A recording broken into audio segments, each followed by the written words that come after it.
Hello friends, welcome to Bright Minds Academy. तो आज की इस वीडियो में हम पढ़ने वाले हैं 5 जगत वर्गीकरण क्या है तथा इसके आधार कौन कौन से हैं तथा 5 जगत वर्गीकरण किस वैज्ञानिक ने दिया। तो चलिए शुरू करते हैं। तो 5 जगत वर्गीकरण जो है R.H. व्हिटेकर नामक साइंटिस्ट ने दिया और इन्होंने 1969 में इस वर्गीकरण को दिया ना। जैसे जैसे कोशिकाओं की आंतरिक संरचना के विषय में जानकारी बढ़ती गई एवं नए जीवों का पता चलता गया, वैसे वैसे वर्गीकरण क्या नए नए आधार मिलते गए और इसके साथ ही वर्गीकरण के नए तरीके भी खोजे गए। और इस तरीके से एक ऐसा ही वर्गीकरण 1969 में R.H. व्हिटेकर ने दिया, जिसे कहा जाता है क्या, 5 जगत वर्गीकरण। जिसके अनुसार व्हिटेकर ने संपूर्ण जीव जगत को कितने जगतों में बांटा, 5 जगत में बांटा या 5 जगत में वर्गीकृत किया। इसी को क्या कहा जाता है, 5 जगत वर्गीकरण कहा जाता है या 5 किंगडम क्लासिफिकेशन कहा जाता है। तो 5 जगत वर्गीकरण करने का आधार क्या क्या था, तो उसके मुख्य आधार क्या थे, 3 ही मुख्य आधार थे।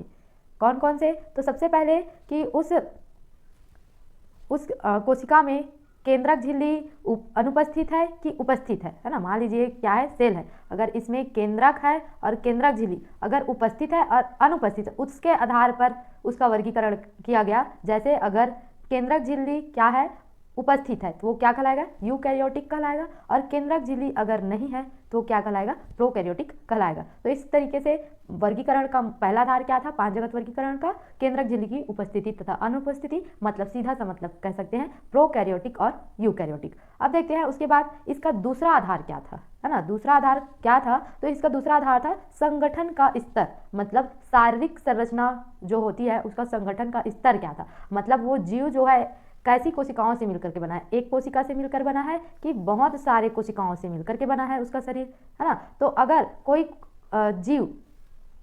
जीव अगर एक कोशिका से ही मिलकर के बना है तो वो क्या कहलाएगा, एक कोशिकी कहलाएगा। क्या कहलाएगा, एक कोशिकी, है ना। और अगर बहुत सारे कोशिकाओं से मिलकर के बना है उसका शरीर तो क्या कहलाएगा, बहुकोशिकी। तो ये दूसरा आधार था।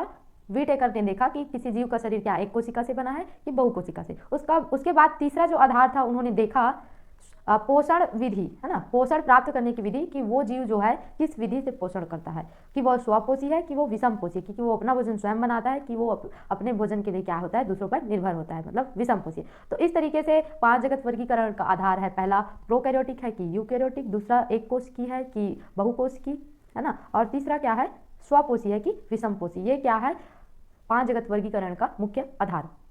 अब देखते हैं कि वो 5 जगत आखिर है कौन कौन से, है ना। 5 जगत आखिर कौन कौन से हैं, तो सबसे पहला है क्या, मोनेरा जगत। क्या आता है, मोनेरा जगत या जगत मोनेरा, है ना, पहला जगत। दूसरा जगत क्या है, फंजाई जगत। क्या है, फंजाई जगत। तीसरा जगत क्या है, प्रोटिस्टा जगत। क्या है, प्रोटिस्टा जगत। चौथा जगत जो है क्या है, पादप जगत, तथा 5वां जगत क्या है, जंतु जगत। तो देखिए मोनेरा जगत में कैसे जीवों को शामिल किया गया है, तो एक कोशिकी जीव और प्रोकैरियोटिक जीव, है ना। प्रोकैरियोटिक मतलब इनमें केंद्रक नहीं होगा और अगर होगा तो झिल्ली रहित होगा। क्या होगा, झिल्ली रहित। तो प्रोकैरियोटिक और एक कोशिकी जीव को इसमें क्या किया गया है, शामिल किया गया है ना। उसके बाद फंजाई जगत को देखें तो फंजाई जगत में क्या है, इसमें इसके अंतर्गत कवक आ जाते हैं। क्या आ जाते हैं, कवक। और इसको कवक जगत भी बोला जाता है। क्या कहा जाता है, कवक जगत भी कहा जाता है। तो इनमें अधिकांश जीव कैसे होते हैं, इनके शरीर तंतुवत होते हैं, है ना, तंतुवत होते हैं, मतलब हाइफी बोला जाता है एक तंतु को। और अगर बहुत सारे हाइफी मिल करके एक जाल बनाते हैं,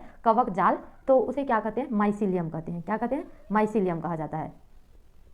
तो इस तरीके से ये कवक जगत हो गया। उसके बाद है क्या, नेक्स्ट इसमें जितने भी फंजाई जगत में जितने भी कवक आ जाएंगे, है ना, जैसे राइजोपस, पेनिसिलियम, एस्परजिलस इत्यादि। उसके बाद देखते हैं प्रोटिस्टा जगत। प्रोटिस्टा जगत में कैसे जीव आते हैं, तो प्रोटिस्टा जगत के अंतर्गत जो है एक कोशिकी यूकैरियोटिक आते हैं। क्या आते हैं, एक कोशिकी यूकैरियोटिक आते हैं। और इसमें अमीबा, एंट अमीबा, पैरामीशियम, यूग्लिना और इत्यादि जो है जीव इसके अंतर्गत आते हैं। उसके बाद पादप जगत। पादप जगत जो है ये स्वपोषी जगत है और इनमें क्लोरोफिल पाया जाता है और साथ ही साथ ये बहुकोशिकी और यूकैरियोटिक वाले होते हैं। कैसे होते हैं, बहुकोशिकी और यूकैरियोटिक वाले होते हैं। तो जितने भी पादप जगत में आते हैं, मतलब जो प्रकाश संश्लेषण की क्रिया करते हैं, वो सारे।